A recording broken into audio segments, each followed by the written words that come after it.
En un mundo corrompido por la maldad, brilla una luz, surge una voz. Abba, Padre. Abba, Padre. Abba, Padre. Queremos escuchar tu voz. Abba, Padre. Abba, Padre. Vete tu Espíritu, Señor. Abba, Padre. Abba, Padre. Queremos escuchar tu voz. Y ya con ustedes, sus anfitriones. Bienvenidos, hermanos y hermanas, a este su programa Abba Padre Internacional. Qué alegría estar aquí con todos ustedes, con toda Latinoamérica y con tantos países que se conectan a esta transmisión de Abba Padre Internacional.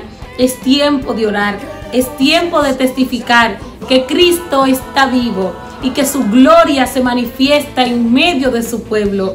Vamos a cantar, vamos a alabar, vamos a hacer eco del poder de la palabra. Y en este momento te invito a que pongamos en práctica las palabras de Jesús cuando predicándole a los discípulos les dijo que cuando dos o más en su nombre se pongan de acuerdo para orar, Él pedirá al Padre que escuche nuestra oración y que podamos recibir aquello que pedimos conforme a la voluntad de Dios. Yo te invito a que juntos invoquemos orando al Espíritu Santo. Ven Espíritu Santo, ven Espíritu Divino, ven Espíritu Paráclito, ven Espíritu Consolador. Aletea Espíritu Santo en nuestras vidas. Manifiéstate con poder. Ven Espíritu Santo. El ayer ya pasó. Te necesitamos ahora. Estamos sedientos de ti. Hermano, hermana, en el nombre de Jesús, clama al Espíritu Santo. Pídelo de una manera personal, incondicional en tu vida. Dile al Espíritu Santo que descienda. Bendito y alabado eres, Señor. Te alabamos por tu grandeza, te alabo por tu poder, te alabo y te reconozco y te declaro Señor y dueño de mi vida. Eres santo, eres poderoso, tú eres el admirable, tú eres el príncipe de paz, consejero, maravilloso, majestuoso, digno de gloria, digno de alabanza. Gracias Espíritu Santo, te doy la bienvenida en mi vida. Gracias Señor. Bendito eres Jesús.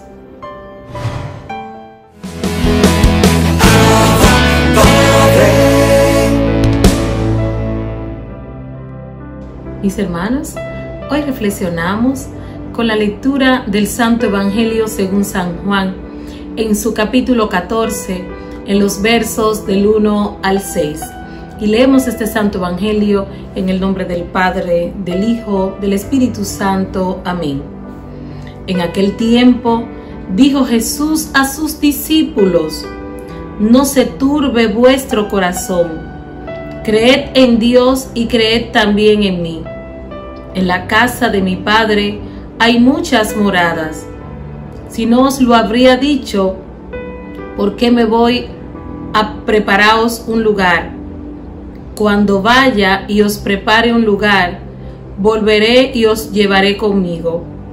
Porque donde estoy yo, estaréis también vosotros. Y a donde yo voy, ya sabéis el camino.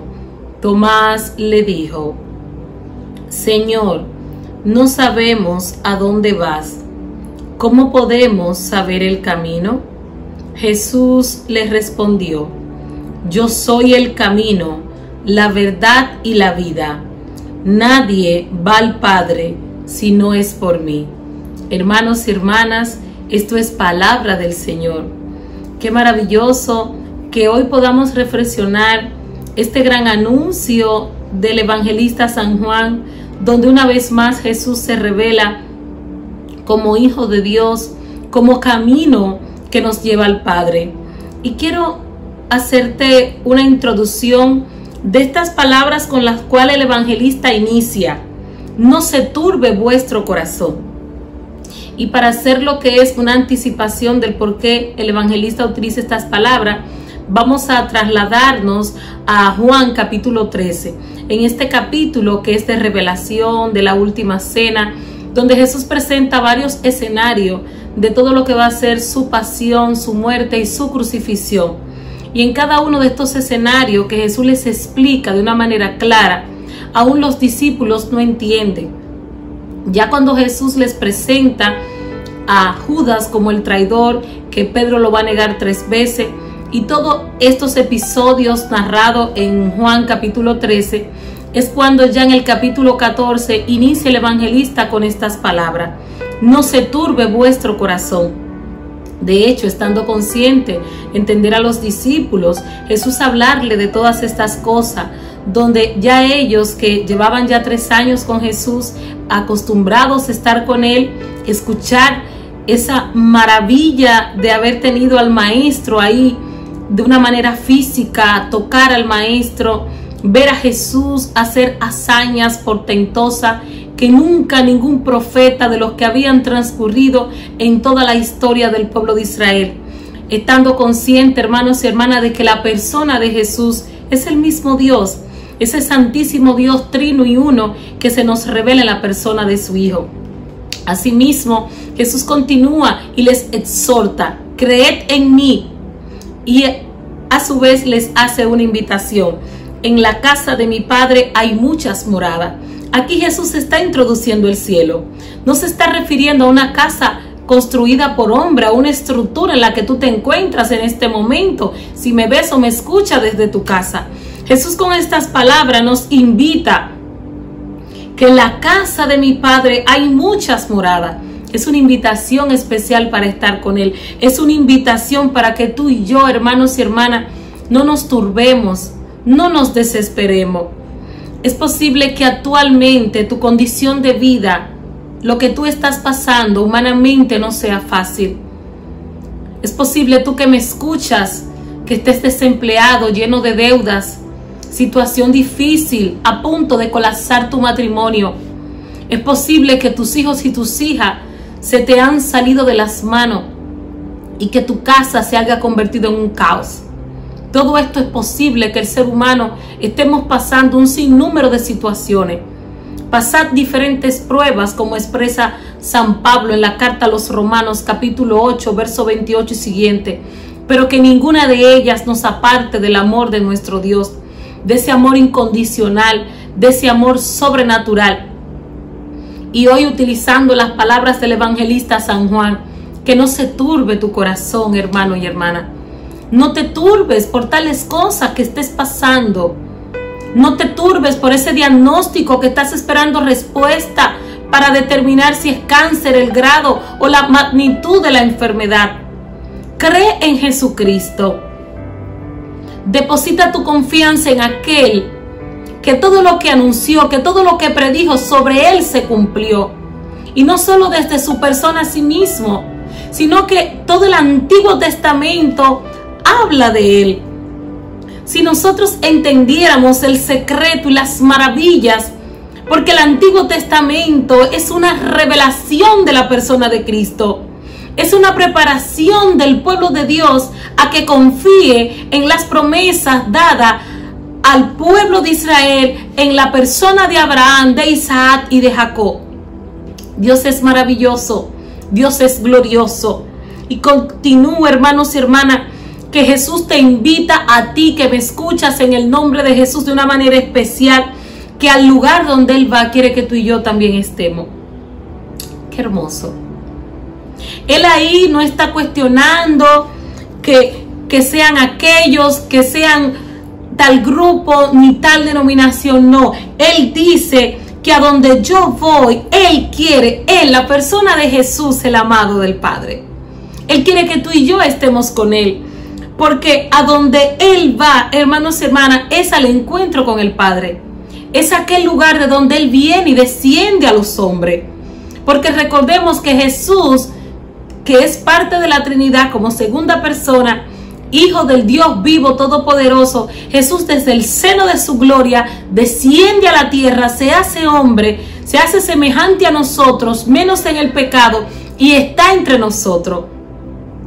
Y con toda esta concepción de la persona de Cristo, Él se convierte en un canal de bendición para los hombres. Y como Él mismo, porque el evangelista San Juan es el único evangelio que nos presenta los 7 yo soy de la figura de Jesús de Nazaret. Y en este episodio, yo soy el camino, la verdad y la vida. Por tanto, hermanos y hermanas, no cuestiones las palabras de Jesús como lo hizo Tomás, Señor. Pero, ¿cómo nosotros podemos saber a dónde tú vas a ir?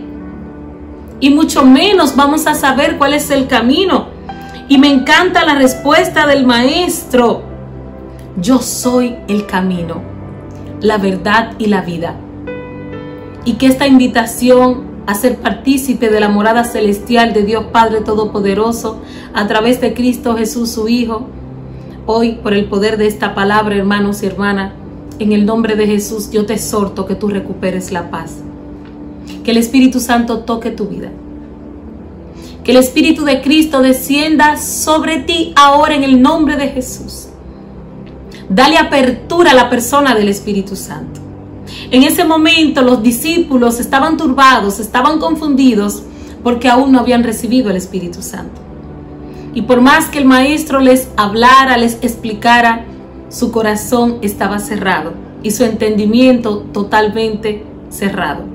Hoy en el nombre de Jesús, por la gloriosa resurrección de nuestro Señor Jesucristo y Salvador, hemos recibido la gracia del Espíritu Santo por el bautismo que se nos ha dado y por la promesa del Padre. Abre tu corazón a esta invitación, acudir a este lugar santo, a esta morada celestial y ser partícipes de esta gran invitación. Porque en el lugar donde tú te encuentras, Jesucristo hoy te dice que no se turbe tu corazón. Bendiciones.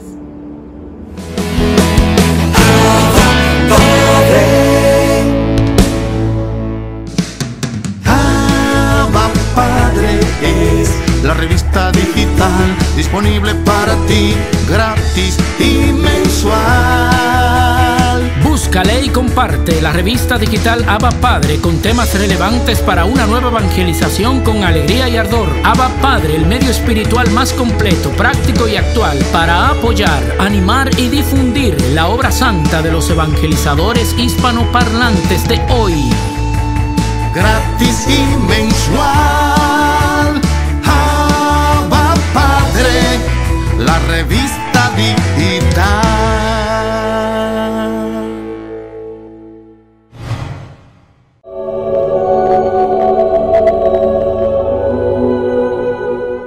Las apariciones de la Virgen de Fátima. Desde el 13 de mayo del 1917, la Santísima Virgen María se apareció por 6 veces en Fátima, Portugal, a 3 pastorcitos, Lucía, Francisco y Jacinta, en un hermoso libro titulado Memorias de Lucía, cuya lectura recomendamos, la que la Virgen María cuenta todos los detalles de esta aparición.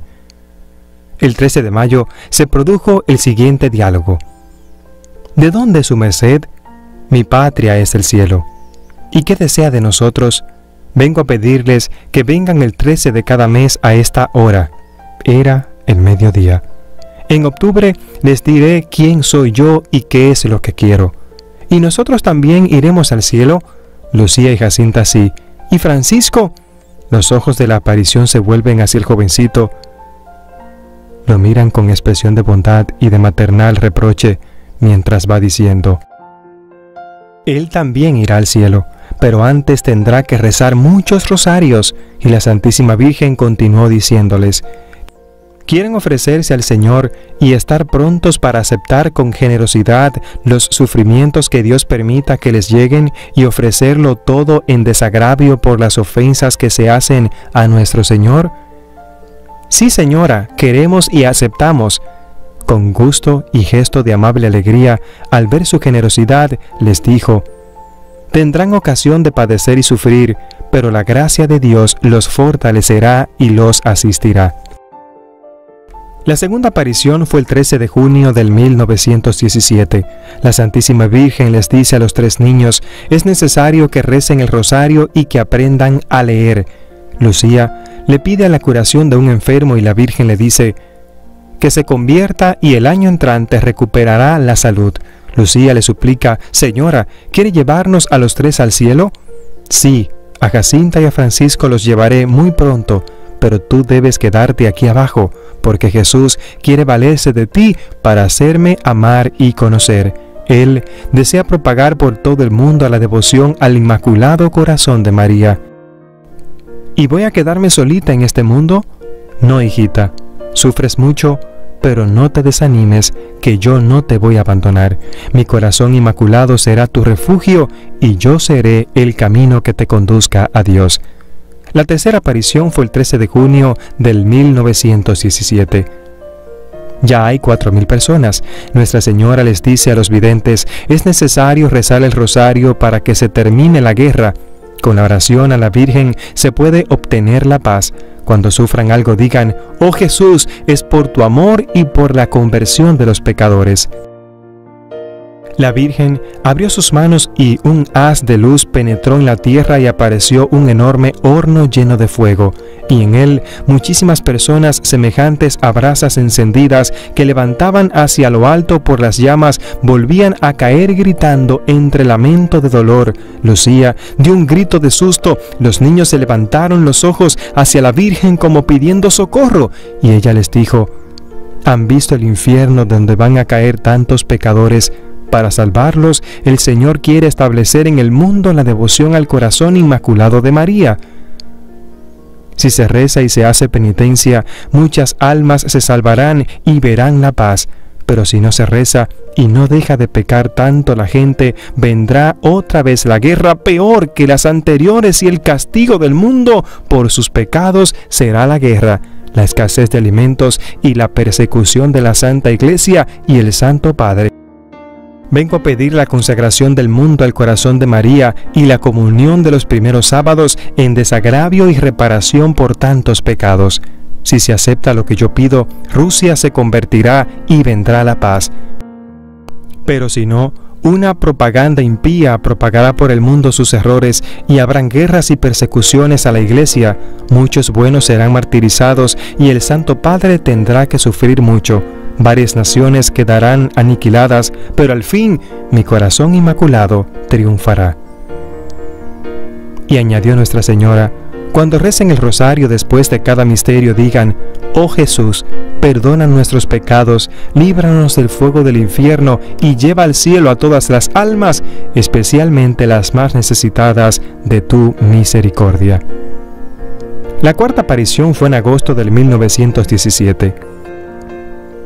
Esta no fue posible el 13 de agosto porque en ese día el alcalde tenía prisioneros a los 3 niños para tratar de hacerlos decir que ellos no habían visto a la Virgen. Aunque no lo logró, la aparición sucedió unos días después. La Santísima Virgen les dijo en la cuarta aparición, recen mucho y hagan sacrificios por los pecadores. Tienen que recordar que muchas almas se condenan porque no hay quien rece y haga sacrificios por ellas. El Papa Pío XII decía que esta frase era la que más le impresionaba del mensaje de Fátima y exclamaba, misterio tremendo, que la salvación de muchas almas dependa de las oraciones y sacrificios que se hagan por los pecadores. Desde esta aparición, los 3 niños se dedicaron a ofrecer todos los sacrificios posibles por la conversión de los pecadores y a rezar con más fervor el Santo Rosario. La quinta aparición fue el 13 de septiembre del 1917. Ya hay unas 20.000 personas. Nuestra Señora les recomienda a los videntes que sigan rezando el rosario y anuncia el fin de la guerra. Lucía le pide por varios enfermos. La Virgen le responde que algunos sí se curarán, pero que otros no, porque Dios no se confía de ellos, y porque para la santificación de algunas personas es más conveniente la enfermedad que la buena salud. Yo soy la Virgen del Rosario. Deseo que en este sitio se construya un templo y que recen todos los días el Santo Rosario. Lucía le dice el nombre de bastantes personas que quieren conseguir la salud y otros favores muy importantes. Nuestra Señora le responde, Algunos de esos favores serán concedidos y otros serán reemplazados por favores mejores. Y añade, pero es muy importante que se encomienden y que pidan perdón por sus pecados. Y tomando un aire de tristeza, la Santísima Virgen dijo, estas son sus últimas palabras de las apariciones. Que no ofendan más a Dios, que ya está muy ofendido. Lucía afirma que de todas las frases oídas en Fátima, esta fue la que más le impresionó. La Santísima Virgen, antes de despedirse, señaló con sus manos hacia el sol, y entonces los 70.000 espectadores presenciaron un milagro conmovedor, un espectáculo maravilloso nunca antes visto. La lluvia cesó instantáneamente, había llovido desde el amanecer y ya era el mediodía. Las nubes se alejaron, el sol apareció como un inmenso globo de pasta o de nieve que empezó a dar vueltas en gran velocidad, esparciendo hacia todas partes luces amarillas, rojas, verdes, azules y moradas, y coloreando de una manera hermosísima las lejanas nubes. Y un grito inmenso de terror se desprende de todas las gargantas: ¡Perdón, Señor, perdón! Fue un acto de contrición dicho por muchos miles de pecadores. Este fenómeno natural se repitió 3 veces y duró 10 minutos, porque era un milagro absolutamente sobrenatural. Luego, el sol volvió a su sitio y los miles de peregrinos que tenían sus ropas totalmente empapadas por tanta lluvia quedaron con sus vestidos instantáneamente secos. Y aquel día se produjeron maravillosos milagros de sanación y conversión. Y nosotros queremos recordar y obedecer los mensajes de la Santa Virgen de Fátima. Rezar el rosario, hacer oración y sacrificios por la conversión de los pecadores y no ofender más a Dios, que ya está muy ofendido. Es por eso que el 13 de mayo de cada año celebramos estas apariciones. Hoy es un día para que reces el Santo Rosario, hagas oración y sacrificio por la conversión de los pecadores y para que no ofendas más a Dios, que ya está muy ofendido. Que Dios te bendiga y que Dios te guarde. Gracias por compartir y suscribirte en este canal. Y recuerda, hoy es un día para que hagas el rosario, para que hagas sacrificio por la conversión de los pecadores y para que ya dejes de ofender a Dios, que ya está ofendido. Que Dios te bendiga.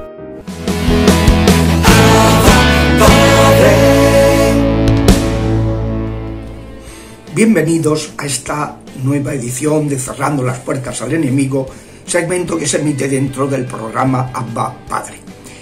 Estamos hablando de un punto que es clave en los procesos de liberación, que es la sanación interior.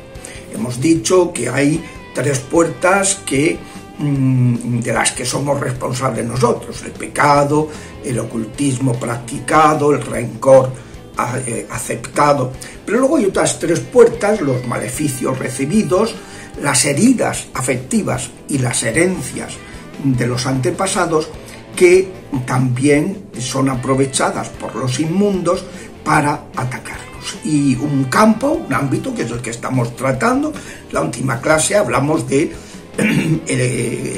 como en la Biblia se menciona la importancia de la etapa de la gestación. Como ahí está presente Dios, igual que también pues se hace presente, ataca el enemigo, ¿no? Contaba el caso de esta chica santa, muy buenísima, ¿no? Como se ve en la película del exorcismo de Emily Rose, Anneliese Michel se llamaba en realidad, una chica alemana que fue maldita cuando estaba en el 6º mes de embarazo, y por eso quedó poseída. Y teníamos pues a una mujer estupenda, pero que tenía una posesión diabólica fortísima, ¿no? De la que murió, además, porque ella aceptó el martirio por lo que le pedía la Virgen, ¿no? Dar testimonio de la existencia del espíritu, de los espíritus buenos y malos, en la Alemania paganizada de la primera mitad del siglo XX.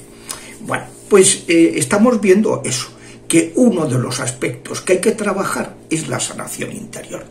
Y entonces, pues, es algo importantísimo. Y cuestión que, con independencia o no de haber tenido ataques preternaturales de los demonios, la sanación interior siempre hay que cuidarla en todas las personas, ¿no? Son oraciones, la oración de sanación interior, en que se acude a la Virgen para pedirle que, igual que pasó en la visitación, que ella llevó la gracia del Espíritu Santo, gracia sanadora y liberadora al niño Juan Bautista, pues que también sane esos momentos de nuestra vida afectiva, empezando por los momentos de la gestación. Pero ojo, siempre en esta puerta, quinta puerta, hay que, yo subrayo en el libro sobre todo la parte más desconocida, que es la sanación durante la gestación, de las heridas de la gestación, pero son las heridas afectivas de toda la vida. Si miramos la oración que he puesto de sanación desde el seno materno, tiene una primera parte que es de heridas de seno y una segunda parte que son las heridas que hemos ido produciendo en nuestro contacto con personas tóxicas. Hay incluso algunos grupos en los que he impartido este curso de exorcística, en los que ellos han querido dividir estas puertas en 7, pero han querido dividir la etapa de la gestación y la etapa de la vida extrauterina, ya pues desde ese momento del parto, que heridas se han producido en contacto con gente tóxica, bullying, malos tratos, haberse casado, por ejemplo, con un narcisista, con un psicópata que te está machacando sistemáticamente, es algo muy importante. Ayudar a las personas a sanar esto, con independencia de que tengan ataques preternaturales, que haya que liberar de cosas preternaturales. Pero es que aunque no haya que liberar, sin embargo, hay que ayudar a sanar a todas las personas. La sanación interior es de los aspectos más bonitos del ministerio que la Iglesia siempre ha hecho, de sanación y liberación de los tiempos de Jesucristo. Estos días lo estamos viendo, como la gente que se acercaba a Pedro para que al menos su sombra los tocara y los sanara y los liberara, ¿no? O vemos al diácono Felipe, pues que va predicando. Hace unos días salió la escena que cuando es asesinado, martirizan a San Esteban, los cristianos se dispersan. Solo quedan en Jerusalén los 12 apóstoles, que eran intouchables, porque claro, los habían metido en la cárcel varias veces y el ángel los había sacado, entonces ya no se atrevían con ellos. Los apóstoles eran unos personajes pues para los sumos sacerdotes, en fin, los del Imperio Romano, pues que les parecían que no había que tocar porque había algo especial, hacían milagros, salían de la cárcel, como los habían metido, y claro, y no se atrevieron a tocarlos. Entonces ellos se quedaron en Jerusalén, pero los demás cristianos se dispersaron, y el diácono Felipe estuvo por muchos sitios hasta que llegó a Cesarea, que es de donde él era, donde él tenía 4 hijas que eran vírgenes consagradas y tenían mucho carisma de liberación, como cuenta después los Hechos de los Apóstoles. Bueno, pues el diácono Felipe iba predicando y la gente se le agolpaba porque hacía milagros y porque liberaba de los espíritus inmundos. Si ese es el método, el plan pastoral de Jesucristo, el plan pastoral de los apóstoles y el plan pastoral que tenemos que recuperar si queremos volver a evangelizar. La solución no está, como dicen los progres, ¿no?, entre comillas. Hay como dos posturas, ¿verdad?, ante esa debacle, ese alejarse de la Iglesia que se ha producido en la sociedad occidental. Unos dicen que no quieren cambiar nada, no quieren corregir los errores. Son los tradicionalistas, un error grave, porque hay que hacer examen de conciencia, como dijo Juan Pablo II, y pedir perdón de los pecados que se han cometido, ¿no?, al evangelizar. Y luego, pero hay otro grupo, que son los progres, que piensan que lo que hay que hacer es cambiar el Evangelio, porque el Evangelio estaba bien para su época, pero ahora no vende una escoba. No, señor, lo que no vende es esa adulteración del Evangelio que se ha producido al convertir la Iglesia en una religión estatal y entonces hacer del cristianismo una religión minimalista, de mínimos, en lugar de ser una espiritualidad de santidad y de fe. O sea, hay que cuidar esos aspectos, y dentro de esos aspectos está el tema de la sanación. La sanación es clave en todas las personas. Entonces, además, en el caso de los atribulados por los espíritus inmundos, de manera preternatural, de manera extraordinaria, pues es fundamental, como he explicado, porque los diablos son seres entitativamente crueles o operativamente crueles. Entitativamente son una mentira, han rechazado su ser, ¿no? Y entonces la consecuencia de esa turbulencia interior de no vivir conforme a lo que son, que fueron creados por amor y para amar, pues es que están en la tristeza existencial. Y la tristeza genera agresividad. Entonces son súper crueles.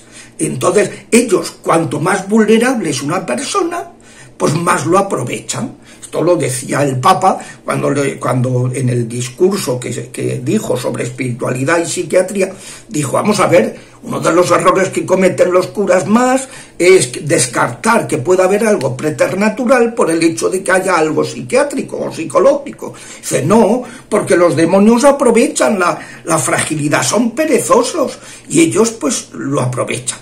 Por eso, una cosa que hay que tener muy presente en los procesos de liberación es que el exorcista o el sacerdote que acompaña en liberación, pues prescribir a los pacientes que hagan por su cuenta oraciones de sanación y luego también otras oraciones, que crezca su espiritualidad, ¿no? Pues siempre recomiendo mucho el Tratado de la Verdadera Devoción a María de San Luis María Griñón de Montfort y otros semejantes tratados de espiritualidad que alimenten la vida interior de los pacientes. Y luego, por parte del sacerdote o el diácono que acompaña en liberación, pues antes de conjurar a los demonios, conviene hacer alguna oración de sanación de heridas de seno materno, sanación de heridas después de la gestación, en contacto con gente tóxica.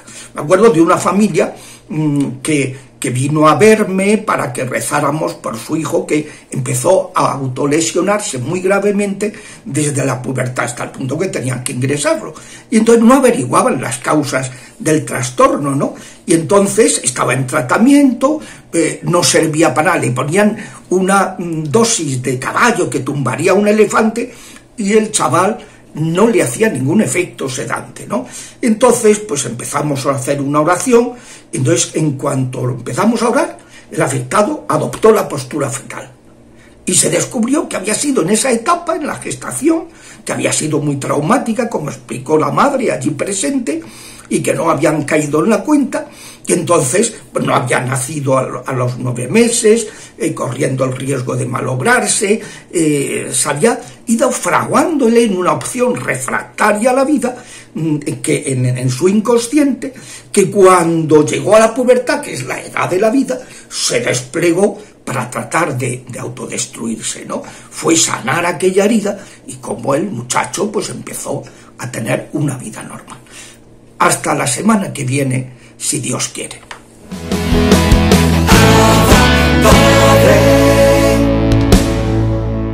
Aquí estamos, mis hermanos, en momentos de teología. Continuamos desarrollando el credo. En nuestro último encuentro estuvimos hablando del sacramento de la confesión o de la penitencia, debido a que tocamos el punto del credo donde dice creo en el perdón de los pecados y desarrollamos todo ese tema.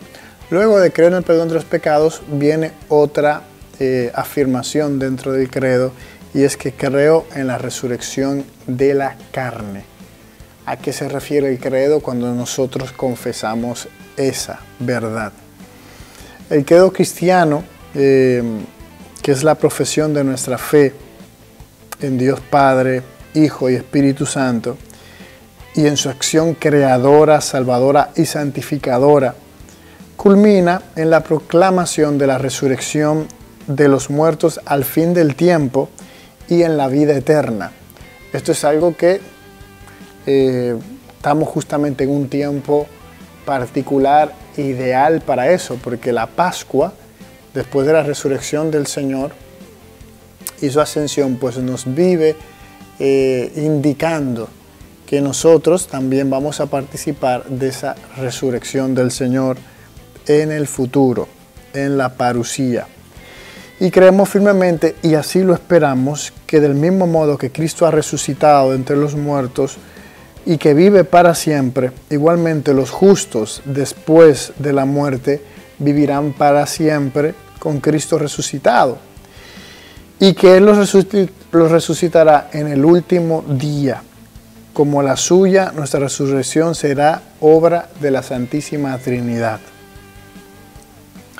Por eso, Romano, en muchas citas bíblicas, ya sea Romano 8:11, ya sea 1 Tesalonicenses 4:14, 1 Corintios 6:14, 2 Corintios 4:14, Filipenses 3 del 10 al 11, nos hace referencia a esto. Si el espíritu de aquel que resucitó a Jesús de entre los muertos habita en vosotros, aquel que resucitó a Jesús de entre los muertos dará también vida a vuestros cuerpos mortales por su espíritu que habita en vosotros. El Padre, el Hijo y el Espíritu Santo, la obra de la Santísima Trinidad. El término carne designa al hombre en su condición de debilidad y mortalidad. La carne pues es limitada, es débil, es frágil, es caduca. La resurrección de la carne significa que después de la muerte no habrá solamente vida del alma inmortal. Ustedes saben, cuando uno muere, nosotros los seres humanos estamos compuestos por alma y espíritu.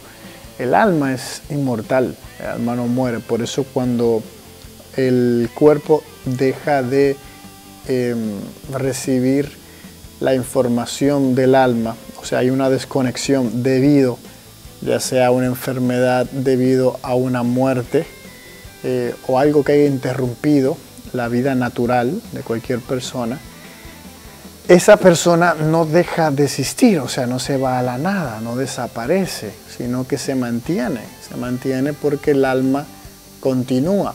Y inmediatamente ahí se arma lo que es el juicio particular. Y ahí el alma es, después del juicio, enviada a uno de los tres lugares, o al cielo, o al purgatorio, o al infierno. Pero el alma es inmortal, pero la carne no, la carne es caduca. Por eso ustedes saben que cuando pasa la muerte, el cuerpo se descompone, excepto en los casos donde hay milagros, como algunos santos, que se mantiene el cuerpo incorrupto, como Bernadette Soubirous, por poner un ejemplo, la vidente de Lourdes, Nuestra Señora de Lourdes. El término carne, pues entonces designa al hombre en su condición de debilidad y de mortalidad, y la resurrección de la carne significa que después de la muerte no habrá solamente vida del alma inmortal, sino que también de nuestros cuerpos mortales volverán a tener vida.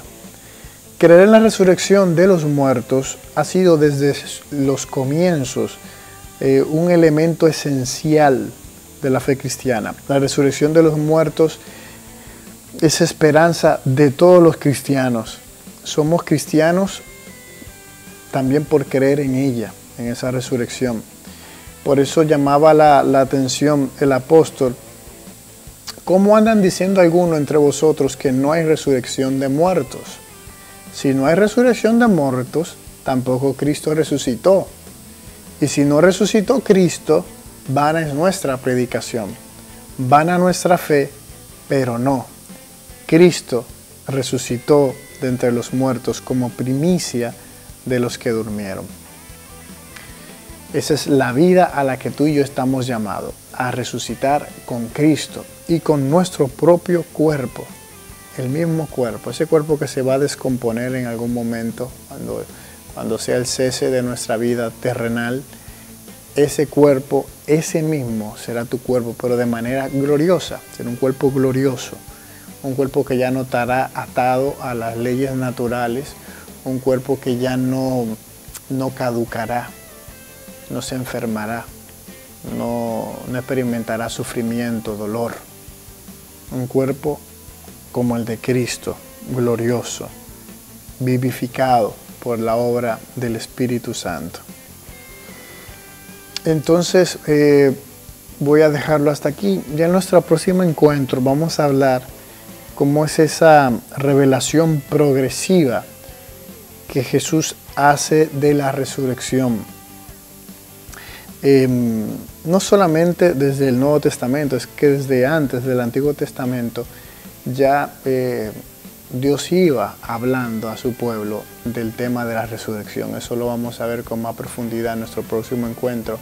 Como Dios vive preparando a su pueblo, le vive enseñando poco a poco y lo prepara para grandes cosas, asimismo como los sacramentos tan prefigurados en el Antiguo Testamento, como la venida de Cristo, la iglesia prefigurada desde el Antiguo Testamento. Y así veremos este tema de la resurrección de igual manera. Así que no te pierdas la próxima semana Momentos de Teología.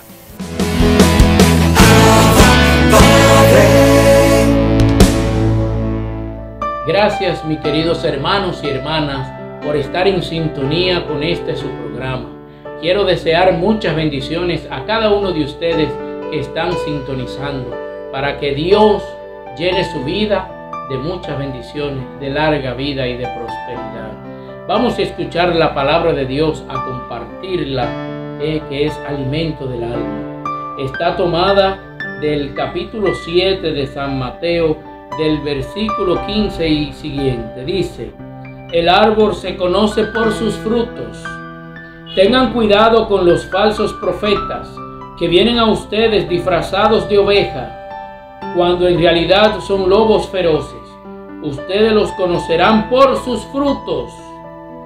No se sacan uvas de los espinos, ni higos de los cardos.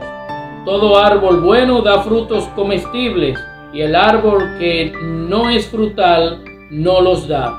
El árbol bueno no puede dar frutos malos, ni el árbol malo dar frutos buenos. Por lo tanto, reconocerán al árbol por sus frutos. Si bien dice el dicho, por sus frutos los conoceréis. El árbol que no da frutos se corta y se echa al fuego. Palabra del Señor. Gloria a ti, Señor Jesús. Escuchamos bien clara la palabra de Dios, que el que no esté dando fruto será cortado y será echado fuera, como lo explica más claro otro evangelio. Y también cuando Jesús va caminando con los discípulos, que hay uno de los discípulos que le dice: Señor, mira, esta planta de higos no está dando fruto, o esta higuera no está dando fruto. Y él dijo: pues córtenla y échenla al fuego, porque quien no esté dando fruto será cortado, arrancado de raíz. Entonces, es un buen momento para nosotros reflexionar y nosotros hacernos un examen en lo interior y ver qué estamos haciendo con nuestra vida, qué estamos haciendo en la comunidad de oración, qué estamos haciendo en la iglesia, qué estamos haciendo en el grupo de oración, a ver si estamos dando fruto o si estamos secos, como la higuera, que Jesús la maldijo y no dio fruto nunca más. Entonces, como dice ahí el evangelio, que una mata de buenos frutos no da frutos malos, pero tampoco el malo da frutos buenos. Entonces, los hermanos y hermanas en la iglesia, con el discernimiento del Espíritu Santo, vamos a saber cuándo un hermano está en Cristo y cuándo no. ¿Cómo puedo saber eso? Nos lo dijo la palabra de Dios, a través de los frutos. Si bien para la gloria de Dios pasó un hijo de Dios, un hijo de la Virgen, pasó por la renovación carismática, llamado Luis Espinal, el cual dio frutos mientras estaba en vida, y todavía hay muchos de esos frutos, dando más frutos todavía en la renovación carismática y en la iglesia. Porque como yo he dicho en otros momentos, al lado de Luis Espinal aprendí que la renovación carismática no es un movimiento en la iglesia, sino que es la iglesia en movimiento. Ver un hombre como yo le digo, un apóstol incansable, verlo acostarse, porque tuve la gracia de estar al lado de él, verlo acostarse o irse a su casa a las 11 de la noche, a las 12, y si al otro día había un retiro, ahí estaba a las 7, a las 8 de la mañana, a las 6 y pico me llamaba: está todo listo, ¿cómo está todo? ¿Cómo está la gente? ¿Qué hace falta? ¿Qué esto, aquello? Entonces, ahí hay un discípulo de Cristo. Ahí hay alguien que quiere hacer la voluntad de Dios, aunque encontró muchos contratiempos, pero lo fue venciendo poco a poco, y no él, sino Cristo que vivió en él, lo fue venciendo poco a poco. Entonces, mis queridos hermanos, vemos una renovación carismática que en vez de ir en decrecimiento, fue en crecimiento, fue ascendiendo, fue creciendo más la renovación carismática. Y si bien él sacó el eslogan que dice: viene más, y es verdad, y está viniendo aún más. ¿Qué te falta a ti para venir a los pies del Señor a través de esta corriente de gracia llamada renovación carismática? Entonces, de esta manera, como nos dice el Evangelio, nosotros vamos a conocer quién está en Cristo y quién no, quién está buscando a Cristo de corazón y quién no. Vamos a ver sus frutos y ahí nos daremos cuenta si está o no está en la sintonía espiritual.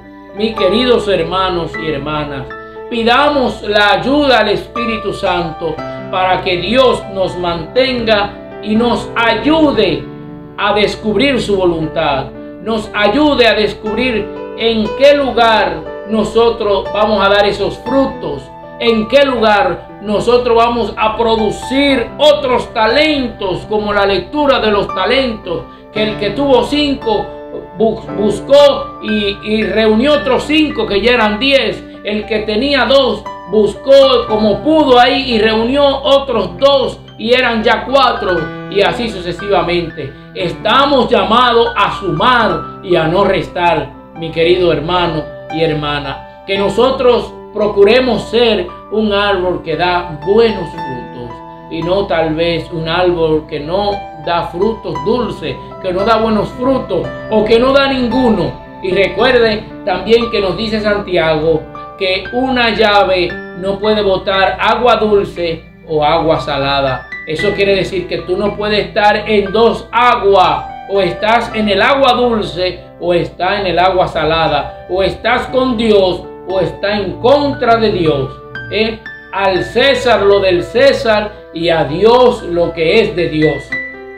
Eso quiere decir que lo de Dios es orar, lo de Dios es ir a un retiro, lo de Dios es ir a la misa, ir a la iglesia, congregarte en un grupo de oración, en una comunidad de oración. Eso es lo de Dios. Pedir perdón a Dios si caíste, ir a confesarte y demás. Eso es lo de Dios, cuando Jesús dice al César lo del César y a Dios lo que es de Dios. Entonces lo del César yo lo interpreto que es el mundo, las mujeres, y con esto no estoy dejando dicho que las mujeres sean malas, sino tener una mujer. Por eso dije las mujeres, la cerveza, la calle. Usted puede compartir un vasito de cerveza social en familia, en su casa, bien, pero ya cuando usted 3, 4 cervezas, una caja de cerveza, ya usted se sale de control y ya no actúa usted en sus cabales. Entonces, si bien dice la palabra de Dios que todo en exceso hace daño, y recuerda, mi hermano, mi hermana, que el cielo y la tierra pasarán, mas la palabra de Dios no pasará. Todo lo que está aquí tiene que cumplirse, y esperemos que cuando vaya a cumplirse la última letra de esa palabra de Dios, tú estés más cerca de Él y no más lejos. Bueno, hasta aquí concluyo diciéndote que no dejes de orar, no dejes de pedirle a Dios su Espíritu Santo y pedirle a Él que cada día tú tengas la gracia a través de Él de acercarte más y más a Él y no alejarte. Dios te bendiga mucho. Tú sabes que te espero, mi hermano, mi hermana, también en mi canal de YouTube. Me busca ahí en Un Minuto con Raúl Cabral y ahí tú vas a encontrar más mensajes un poco más breves y algunas formaciones también, algunas cápsulas también de formación. Así que 1 minuto con Raúl Cabral en YouTube. Te suscribe y yo cuento contigo, así como Cristo también cuenta contigo. Y recuerda que el consejo lo toma el sabio y lo ignora el necio. Muchas bendiciones. Así despedimos su programa Abba Padre Internacional, agradeciendo a Dios esta oportunidad de servirle a través de estas plataformas y de ser un canal de comunicar a Jesucristo como Señor y Salvador, e invitando al mundo entero a que vengas a los pies de Jesús. Es tiempo, hermanos y hermanas, de experimentar, de que hagamos una prueba, de estar con Cristo, de escuchar su palabra. Él nos invita a estar con Él. Él es el único camino que nos da seguridad. Él es el único que nos oferta y aquello que promete lo cumple. Ven a Él, ven con tu casa y tu familia. Si es la primera vez que tú escuchas este programa, haz clic a la campanita, sé parte de esta gran familia y comparte este programa con tantas personas que lo necesitan. Hasta una próxima entrega. Bendiciones.